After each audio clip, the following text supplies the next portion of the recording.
Is there any questions? Anyone who would ask anything?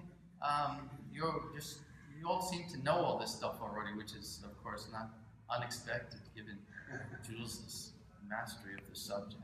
You're very lucky to have Jules as a teacher. He's really wonderful. Okay, what's going on? How can we reconcile the war in the Bhagavad Gita with our the Ahimsa? This is a plant, by the way.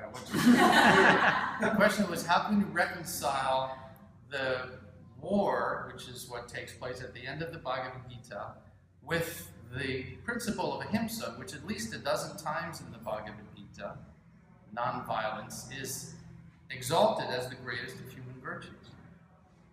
We used to define the word Ahimsa as nonviolence. A more informed definition today, given the interconnectedness of the world, would be non-aggressive participation. Ahimsa doesn't mean you don't do anything. It means you do in a non-aggressive way. You participate, you take a role. And in fact, the ultimate fulfillment of Ahimsa is not just you don't do harm, but you intervene when you see harm being done in order that it should be stopped. So today, in a world where we're very much dependent on one another, actual nonviolence is a very active, socially engaged proposition. So that's kind of the message of the Gita as well. At the end of the Gita, Arjuna wanted to, quit the battlefield and just go open a yoga studio. And Krishna told him, don't do that. This is your yoga studio right here on the battlefield. Stay where you are. Bring it to your dharma as a Kshatriya. Now, we're not warriors, I don't think, and unless someone here may be in the military. Most of us will not have to do what Arjuna did. We're not going to have to pick up weapons and engage in battle. But we all have our moments. We all have our confrontations. And yoga teaches us not to run away from problems, but to address them. Address them with knowledge, with the presence that yoga creates, and therefore to be more of a contribution to the world.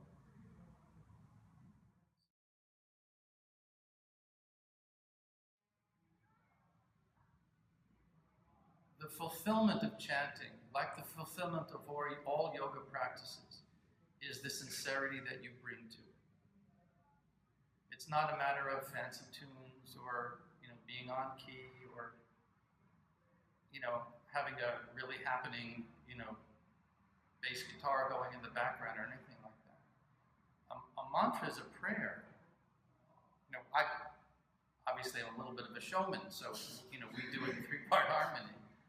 But authentic mantras that have the provenance, if you will, the stature of having come down through time, are transcendental sounds that work on consciousness.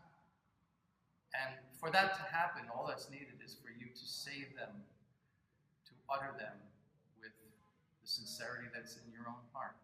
You don't really need someone else to teach you how to do that. The chanting of them, for example, my mantra in the morning when I get up is the Krishna mantra. That's my training. So I chant, my dear Lord Krishna, kindly engage me in your service. Kindly allow me to step back away from the travails of my body and mind and remember that I'm your eternal servant. And just, how may I serve you? I wish to love you. That's ultimately what a prayer is. A prayer to God is a prayer to bring that love out. So once said sincerely like that, and you're liberated. That's what a Jivamukti is. A Jivamukti is someone who's liberated even in a material body. And to achieve that, it does not take a lifetime of practice. Just uttering sincerely from the heart one time that prayer of giving oneself over to God, and you're home. So do what you're doing. You're doing fine. You're already doing a daily practice like that. Just, are you chanting or are you chanting? I had an ethics teacher once in college who was this wonderful guy, and he and his wife used to take dance classes, right? And his name was John Riker. You look him up. Colorado College. Actually, my daughter graduated college. All right. He used to say, you can dance.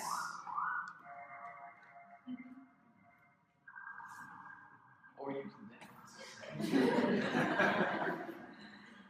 Never forget that. What are you bringing to it? Are you chanting? Or is this bursting from your heart? That, my God, I want to know you.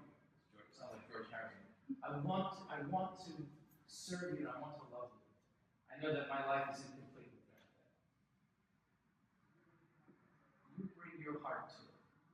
You don't need YouTube. Is that okay? I think that's. But if you did want something on YouTube, it's not on YouTube, but all of the Bhagavad Gita classes, which often begin with chanting, are available completely free via iTunes podcast with Joshua Greene. And they're a tremendous resource, not necessarily for strictly chanting, but for maintaining a sense of satsang, of being with people, because sometimes being on your own can feel a little bit lonely, and having somebody else lead can be helpful. And that's why people like Joshua are teaching and making these teachings available completely free, if you're interested. Thank you all so much for your attention and interest. Thank you for teaching, Joshua Greene.